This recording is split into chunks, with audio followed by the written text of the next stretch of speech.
बनाना पड़ेगा, बराबर है। बचपन की आदतों को भूलना पड़ेगा। एक भारत के नागरिक बोल के, सिर्फ औरत बोल के नहीं, भारत के नागरिक बोल के जीना सीखना पड़ेगा। आज ग्रेजुएटी के मांग के लिए हम यहाँ बैठे हैं।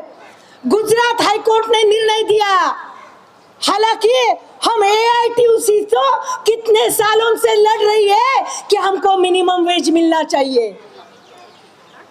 कानून है मिनिमम वेज का, ये मांग नहीं है। कानून की अमल करो ये बोल रहे हैं। फिर गुजरात हाई कोर्ट ने अगस्त 2025 में फैसला दिया कि गुजरात की आंगनवाड़ी सेविकाओं को 26,800 रुपए और हेल्पर को 20,300 रुपए मानधन दिया जाए और वो 6 महीने के अंदर उसका अमल किया जाए। अभी ये तो हाई कोर्ट बोल रहा है गुजरात का।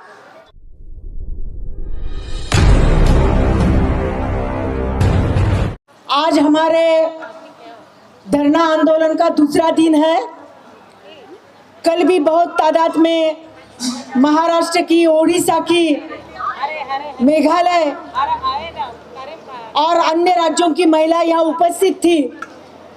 यहाँ व्यासपीठ पे बैठे हुए हमारे आईटक के नेतागण, कॉमरेड गिरी जी, कॉमरेड दामले जी, कॉमरेड हरिद्वार सिंह जी, हमारी कॉमरेड जयम्मा, कॉमरेड बिंदेश्वर जी, हमारे महाराष्ट्र के नेतागण, उत्तर प्रदेश के उषा शर्मा जी, और आप सब कर्नाटक से, महाराष्ट्र से, मध्य प्रदेश और उत्तर प्रदेश से आए वाली आप सब आंगनवाड़ी बहनों, सही में तो जो लोग यहाँ पूरे देश भर से यहाँ दिल्ली पहुँचे हैं, मैं सबका स्वागत करती हूँ कि जो यहाँ पहुँचे हैं वो हमारे लीडर है। आगे जाके हमको काम करना है। आज ये केंद्र और राज्य सरकार एक तरफ नारी वंदन की बात कर रहे हैं, नारी शक्ति की बात कर रहे हैं, औरतों को आदि शक्ति बुला रहे हैं, और शर्म की बात है कि ये आईसीडीएस प्रोजेक्ट शुरू होके 1975 में चालू हो गया, आज 50 साल के ऊपर हो गए, लेकिन हमारी आंगनवाड़ी सेविका सादा मिनिमम वेज भी उसको नहीं मिल रहा है, बराबर है। तो ये सिर्फ नारी वंदन की बात है, और हालांकि नारी का शोषण खुलेआम चल रहा है। आज हमारी जो मांगे हैं, हम यहाँ परमिशन मांग रहे थे धरना आंदोलन के लिए, ये सरकार ने हमको परमिशन नहीं दी। आज आप बैठ रहे, उसके लिए बहुत मेहनत करनी पड़ी, सरकार को झगड़ना पड़ा। हमारी एआईटीयूसी की general secretary comrade Amarjeet DCP को जाके मिली, तब हमको ये परमिशन कैसा तो मिला है। इतना सरकार हुकुमशाही से पेश आ रहा है। ये जंतर मंतर, हमारे गिरी साहब यहाँ बैठे हैं, कभी कभार इतना भरे वाला था, लेकिन आज केंद्र हो या राज्य हो या हमारा जिले का ठिकाना हो, इतनी जगह पे आंदोलन करो, बराबर है। ये सरकार लोगों की आवाज दबा रही है। आज यहाँ हमारे लिए हजारों पुलिस है। सरकार बोलती है हमको कायदा और सुव्यवस्था रखनी है, कानून का राज है। हम सवाल करते हैं, अरे अप्रैल 2022 में सुप्रीम कोर्ट ने आदेश दिया कि आंगनवाड़ी सेविकाओं को ग्रेजुएटी दी जाए। आज तक निर्मला सीताराम जी का पेन हमारे लिए चला नहीं। चला क्या? हमेशा बजट आता है जाता है, हम तो वही के वही है, और महंगाई से और हमारी स्थिति बदतर होते जा रही है। तो ये कानून जो सुप्रीम कोर्ट, जो उच्चतम न्यायालय है, उसका आदेश खुद सरकार नहीं मान रही है। ये सरकार के मंत्रियों को पहले अरेस्ट करो, उनका कंटेम्प्ट ऑफ कोर्ट उनके खिलाफ पहला होना चाहिए। हाँ, तो हम यहाँ बैठे हैं परवानगी मांग के, सही में तो उनके खिलाफ कंटेम्प्ट होना चाहिए कि सुप्रीम कोर्ट के आदेश की आप इम्प्लीमेंटेशन क्यों नहीं कर रहे। बहनों, हम लड़ाई सीखो, बहुत बार हम सुपरवाइजर से दब जाते हैं, घर में भी हमको दबाया जाता है। हमारा बचपन भी ऐसा गया है कि सब लोग हमको आदेश देते हैं, बराबर है। हम छोटे हैं, पानी लेके आओ, झाड़ू करो, पोछा करो, तो हमारा जो ब्रेन है ना, मेंदू, उसको सिर्फ आदेश की आदत हो गई है। तो थोड़ा छोड़ दो, मेंदू में दूसरा भी ब्रेन में डालना सीखो। हाँ, वो सुनना नहीं, अभी हमको सवाल पूछना है, हमको भी आदेश देना है, हमको भी ठाम बोल के कर बोलना पड़ेगा कि जो बात सही नहीं वो बात हम नहीं करेंगे। इसके लिए हौसला बनाना पड़ेगा, बराबर है। बचपन की आदतों को भूलना पड़ेगा। एक भारत के नागरिक बोल के, सिर्फ औरत बोल के नहीं, भारत के नागरिक बोल के जीना सीखना पड़ेगा। आज ग्रेजुएटी के मांग के लिए हम यहाँ बैठे हैं। गुजरात हाईकोर्ट ने निर्णय दिया, हालांकि हम AITUC तो कितने सालों से लड़ रही है कि हमको मिनिमम वेज मिलना चाहिए। कानून है मिनिमम वेज का, ये मांग नहीं है, कानून की अमल करो ये बोल रहे हैं। फिर गुजरात हाईकोर्ट ने अगस्त 2025 में फैसला दिया कि गुजरात की आंगनवाड़ी सेविकाओं को 26,800 रुपए और हेल्पर को 20,300 रुपए मानधन दिया जाए और वो 6 महीने के अंदर उसका अमल किया जाए। अभी ये तो हाईकोर्ट बोल रहा है गुजरात का, ठीक है, वो ऑर्डर गुजरात तक सीमित है। हमारा कहना है कि मेघालय की औरत भी वो काम कर रही है, कर्नाटक की भी वो कर रही है, उत्तर प्रदेश की भी वो कर रही है, तो गुजरात हाईकोर्ट का निर्णय सब जगह लागू होना चाहिए। लेकिन गुजरात के पंतप्रधान है, फिर भी गुजरात के हाईकोर्ट का निर्णय गुजरात में भी अमल नहीं कर रहे, बराबर है। तो आज हमारी लड़ाई ये बेकानूनी बैठे वाले सरकार के खिलाफ है, जिनको कानून से बैठने का अधिकार नहीं है, जो खुद कानून को तोड़ते हैं और हमको कानून सिखाते हैं। तो हम बोलेंगे ये नहीं चलेगा ये देश में। आज FRS के जरिए क्या किया जा रहा है, हमारी मांग है कि FRS क्या है, फोटो कैप्चर, फोटो निकालो। क्या दे रहे हैं, THR, जानवर भी नहीं खा रहा है, सही बात है। हाँ, नौटंकी चला रहे, नौटंकी, और खुद नौटंकी चला रहे हैं और हमारे आंगनवाड़ी सेविकाओं को भी नौटंकी में शामिल कर रहे हैं।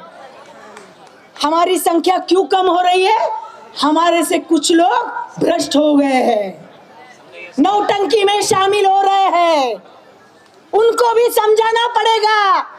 हम यहाँ दिल्ली आ रहे हैं, दिल्ली गेट देखने को जाते हैं, दिल्ली गेट में हमारे देश को स्वतंत्र करने के लिए जिन लोग शहीद हुए, वो शहीद लोगों ने ये नौटंकी करके देश चलाने के लिए शहीद हुए, बराबर है।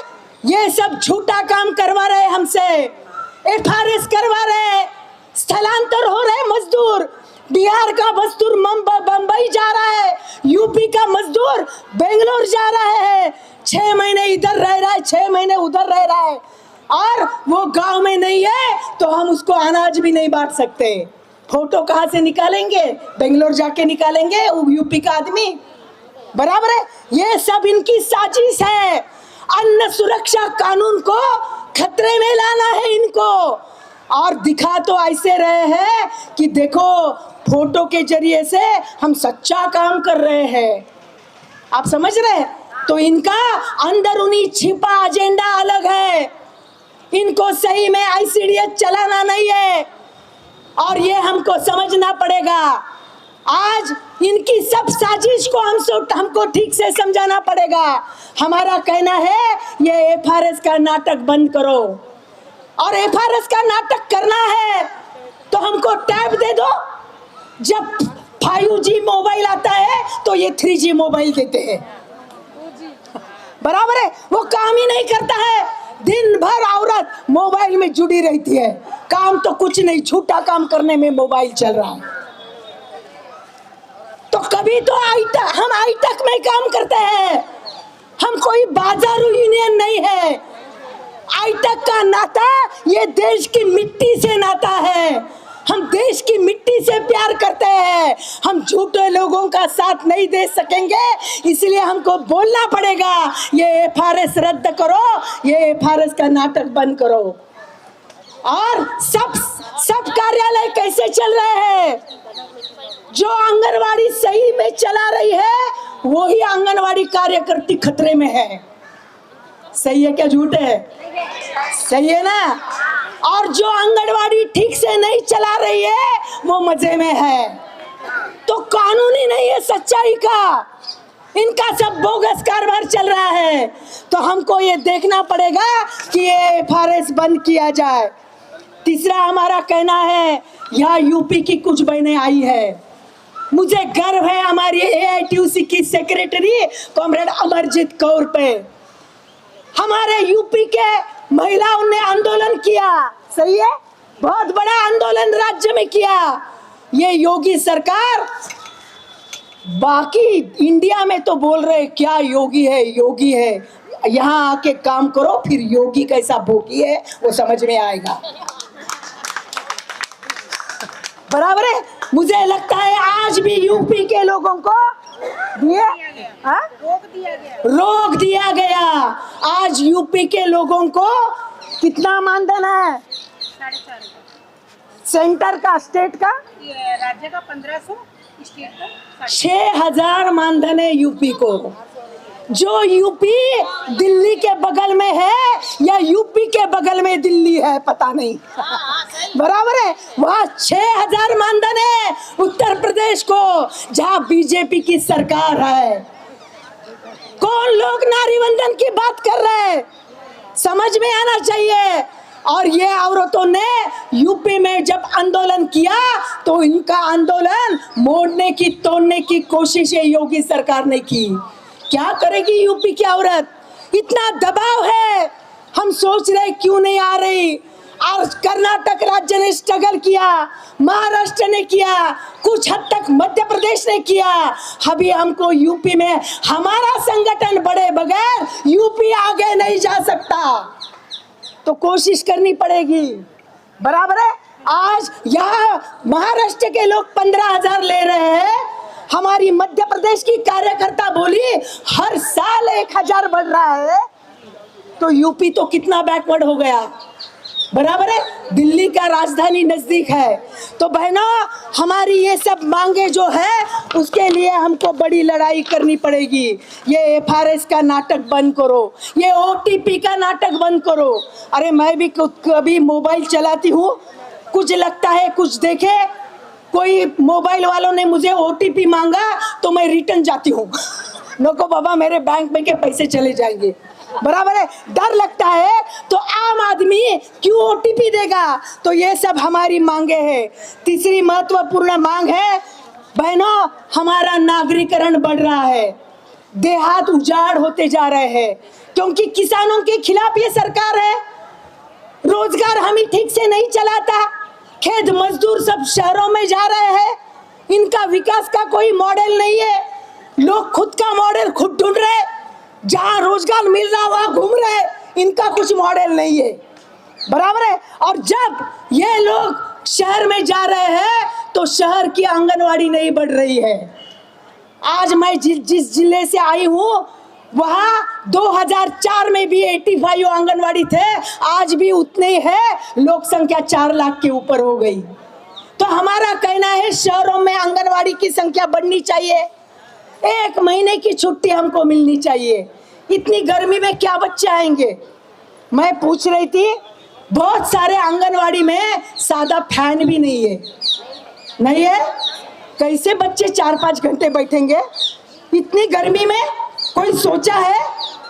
ये अधिकारी तो एसी में बैठ रहे, सादा फोन उठाने में भी उनको दिक्कत है, 2-2 लाख पगार खा रहे, शर्म की तो कोई बात ही नहीं है। और आंगनवाड़ी को बता रहे हैं कि मई महीने में 1 महीना आंगनवाड़ी चलनी चाहिए। छुट्टी भी कैसे देते, उसको छुट्टी भी नहीं बोलना आता और काम है ये भी नहीं बोलना आता, इसी छुट्टी है। सही है, जा सकते हैं आप खुले दिल से 1 महीना बाहर, वो मोबाइल लेके ही जाना है। तो ये सब हमारा कहना है कि हमको 1 महीने की छुट्टी वहाँ देना चाहिए। हमको कोई मेडिकल लीव नहीं है, उसके बारे में भी हमने लिखा है। मेडिकल लीव नहीं है, सिर्फ प्रेगनेंसी की लीव मिलती है। लेकिन कभी हमारी गर्भ पिशवी निकालने का भी ऑपरेशन हो गया तो विदाउट पे घर में बैठ जाओ। क्या बात है। तो हमारा कहना है ये मेडिकल की लीव हमको ली जाए। हमने दूसरे भी बहुत सारे सवाल याद रखे हैं कि आंगनवाड़ी सेविका काम पर कोई कारण से गुजर जाए, उसकी मौत हो जाए तो उसके वारसदारों को 5 लाख रुपए देने चाहिए। सही है, कुछ नहीं मिलता उनको। आज बीमा योजना का इम्प्लीमेंटेशन नहीं है। और आज हमने ये निवेदन में स्पेशल तौर पे कर्नाटक की मांग रखी है। जयम्मा मुझे बोले कि कर्नाटक में 3,989 आंगनवाड़ी है जिसको केंद्र सरकार का मानदेय नहीं मिलता। बराबर है, वो सिर्फ राज्य सरकार चला रही है। उनका पोषण ट्रैकर दूसरे लोग चला रहे हैं। हमने आज पहली बार मांग की है। तुम्हारे सरकार ने तो प्रस्ताव दिया होगा, लेकिन AITUC ने मांग की है कि ये सब 3,989 आंगनवाड़ी जो है उनको सेंट्रल गवर्नमेंट ने फंड्स देना चाहिए, उनका मानदेय सेंट्रल गवर्नमेंट ने देना चाहिए। क्यों? राज्य सरकार को कुछ हक नहीं? सही में तो हमारे कॉन्स्टिट्यूशन में शिक्षा केंद्र और राज्य दोनों का सब्जेक्ट है। केंद्र का भी है, राज्य का भी है। राज्य को भी हक है, लेकिन राज्य ने खुद भी कुछ दिया तो केंद्र सरकार उसको टालती है क्योंकि वो अपोजिशन का स्टेट है। तो ये नहीं चलेगा। बराबर है, राज्य सरकार को भी अधिकार है और वो अधिकार राज्य सरकार ने किया तो केंद्र सरकार ने वो फंड देना चाहिए। ये हमारा यहाँ कहना है। अभी बहुत जगह ICDS के इंग्लिश मीडियम के स्कूल शुरू हो गए। दूसरा अर्ली चाइल्डहुड एजुकेशन सेंटर शुरू हो गए। कर्नाटक में भी हुआ है। 4 और 5 साल के बच्चे स्कूलों में जा रहे हैं। तो आंगनवाड़ी में कौन रहेगा? बराबर है।